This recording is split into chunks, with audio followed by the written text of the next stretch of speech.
नमस्कार दोस्तों, आज मैं फिर आपके पास आपके समक्ष उपस्थित हूँ वही संसद का अगला वीडियो लेकर।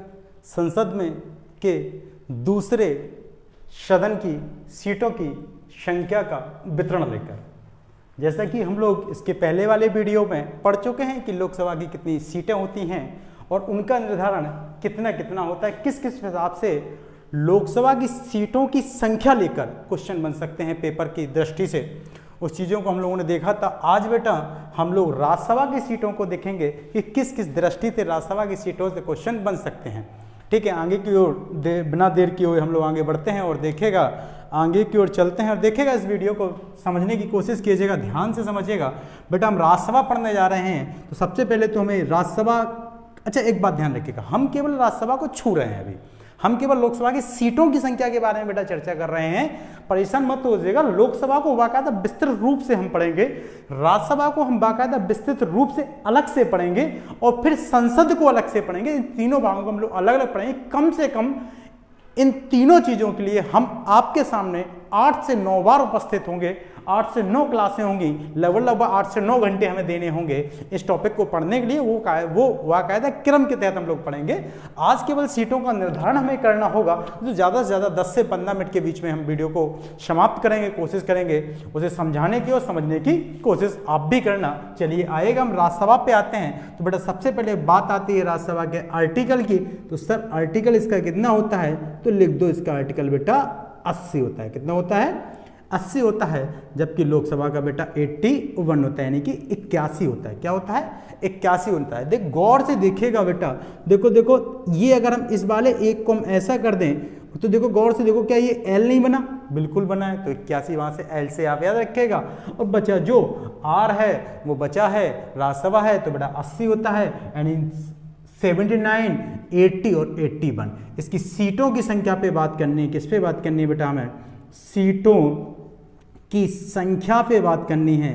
सीटों की संख्या पे यदि हम बात करें तो वही बात होती है कि बेटा अगर कुल सीटों की संख्या का मतलब आए, कुल सीटें समझ में आए, कुल सीटों की संख्या का मतलब चाहिए होगा, तो वही बात है बेटा ओवरऑल 200 हमें 50 पढ़नी होंगी। कितनी पढ़नी होंगी? 250 पढ़नी होंगी। और बेटा अगर वर्तमान सीटें पूछने में आती हैं तो बेटा 245 पढ़नी होंगी। 250 पढ़नी होगी और 245 पढ़नी होंगी। सर एक बात तो बताओ कि ये 250 ठीक है, हमने मान ली कि 250 हैं और 245 वर्तमान में हैं, तो 5 ये चली कहाँ गई? ये कहाँ चली जाती हैं? क्यों बचा के रखे हैं? इनका प्रयोग क्यों नहीं कर लेते? हाँ, तो बेटा इन्हें बचा के रखने का रीजन यही है, जैसे कि लोकसभा में था बस ये बेटा राज्यसभा की सीटें भी तो हमें पीओके में दिखानी होंगी। पीओके के लिए दिखानी होगी। जो बोला वो ऑक्यूपाई कश्मीर है उसे हम अपना मानते हैं, वो ज़बरदस्ती में पाकिस्तान उस पर कब्जा किए हुए है, तो उस चीज़ को बेटा हमें विश्व की दृष्टि से विश्व के सामने रखनी होंगी।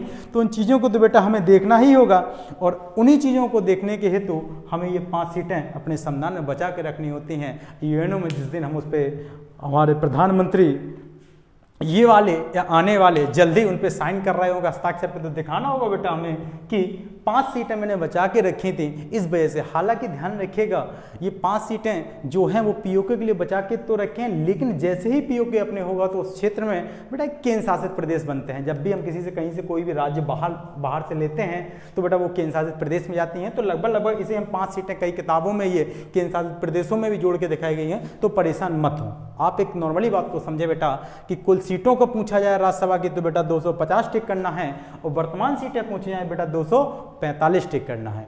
ठीक है, इस चीज़ को तो बेटा समझ ही गए होंगे। और आगे की ओर बेटा हम लोग जैसे ही बढ़ते हैं तो हम इस देख लिए पीओके को मिटालते हैं और चलते हैं। बेटा 5 सीटें मैंने आपको बता दी किसके लिए होती हैं बेटा, पीओके के लिए हैं। बात 245 का यदि बंटवारा करना है तो फिर वही बात आती है, क्या सर इस वाले सदन में भी मनोनीत होते हैं सदस्य? क्या इस वाले सदन में भी कुछ सीटें मनोनीत की जाती हैं? बिल्कुल बेटा इस वाले सदन में भी मनोनीत की जाती हैं। और की जाती हैं तो सर कितनी की जाती हैं? बड़े ध्यान से देखिएगा। किसी भी चीज़ को याद करने के लिए बेटा माइंड मैप बनाना होता है। आप पर्टिकुलर उसका माइंड मैप बनाते चलेगा और बेटा याद करते चलेगा। देखिएगा कुल सीटों की बात 250, वर्तमान सीटें बेटा 245 और 245 में से बेटा 12 सदस्य मनोनीत होते हैं। कितने? 12 सदस्य मनोनीत होते हैं, 12 सदस्य मनोनीत होते हैं। क्या होते हैं? मनोनीत होते हैं। बेटा किस आधार पे होते हैं, कौन करता है, कैसे की करता है, क्या राष्ट्रपति करता है, तो क्या इसका स्वविवेक है या संवैधानिक अधिकार है या मंत्रिपरिषद की सलाह पे करता है? इनका सबका निर्धारण बेटा जब हम राज्यसभा पढ़ रहे होंगे तो विस्तार से पढ़ते हुए चलेंगे, वहां पे खोलेंगे कि इसका स्वविवेक किस आधार पे हो सकता है, क्या राष्ट्रपति का स्वाभाविक का ये अधिकार है या मंत्रिपरिषद की सलाह पे ये सब करता है, 12 सदस्यों को मनोनीत करता है।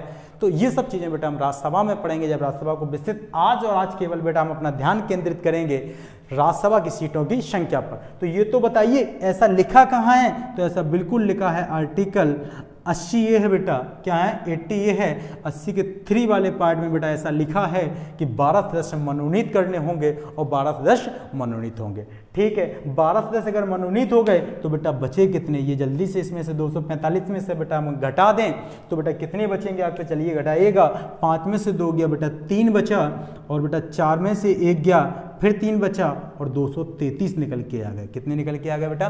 233 निकल के आ जाते हैं। तो ये 233 सीटें बेटा संविधान में राज्यों से आती हैं। कहाँ से आती हैं?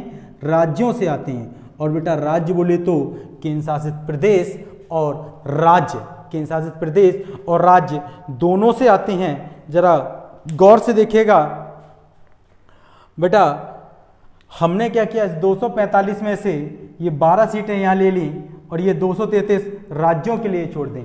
और जब राज्यों की बात आ जाती है तो बेटा उनको तोड़ने के लिए हमें बाकायदा समझना होता है कि कैसे कैसे तोड़ना। राज्य तो बेटा बोली केंद्र शासित प्रदेश भी होते हैं और बेटा राज्य भी होते हैं, तो उनमें देखने के लिए बेटा इसे हम 2 भागों में यदि बांट दें तो एक साइड बेटा राज्य हो जाता है, क्या हो जाता है? राज्य हो जाता है, और एक साइड राज्य हो जाता है, एक साइड बेटा केंद्र शासित प्रदेश हो जाता है। क्या होता है? केंद्र शासित प्रदेश हो जाता है। और जैसे बेटा 2 भाग निकल के आते हैं तो बेटा केंद्र शासित प्रदेश बेटा 4 भागों में 4 सीटें होती हैं, और बची बेटा 33 में से 4 गया तो बेटा 229 राज्यों से आती हैं। ध्यान रखिएगा, हमने डेटा ये आपको वही बताया है 370 के पहले का कंडीशन बताई है, जस्ट इसकी नई कंडीशन जब भी हम उसको राज्यसभा को पढ़ेंगे बदलाव होता है या नहीं होता है, ये उस समय हमें पढ़ना होगा कि कितनी सीटें कहाँ से आनी है। तो एक बार फिर से बेटा रिवीजन करते हैं। संसद बेटा 79 है, लोकसभा 81 है, राज्यसभा 80 है। अगर राज्यसभा की कुल सीटों की संख्या का कहानी है तो बेटा 250 है, और सीटें पूछी जाती हैं तो बेटा 245 है। और इसे बांटना है तो 12 सदस्य बेटा मनोनीत होते हैं। ठीक है, जो किस आधार पे होते हैं वो राज्यसभा में हम लोग पढ़ेंगे। और बेटा इसका जो आर्टिकल है, जो अनुच्छेद है, जो जहाँ पे लिखा है संविधान में, वो बेटा 80 के 3 में लिखा है। और बेटा 203 राज्यों, 233 सीटें राज्यों से आती हैं। उन राज्यों में बेटा 229 सीटें बेटा राज्य से आती हैं, पर्टिकुलर प्रदेशों से आती हैं, जबकि 4 सीटें बेटा केंद्र शासित प्रदेशों से आती हैं।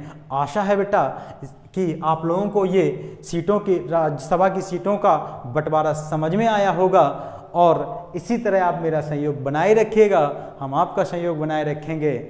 आज के लिए राज्यसभा की सीटों का निर्धारण बेटा यहीं पे समाप्त होता है। कल नई टॉपिक के साथ हम आप लोगों से मिलते हैं। जब तक के लिए धन्यवाद।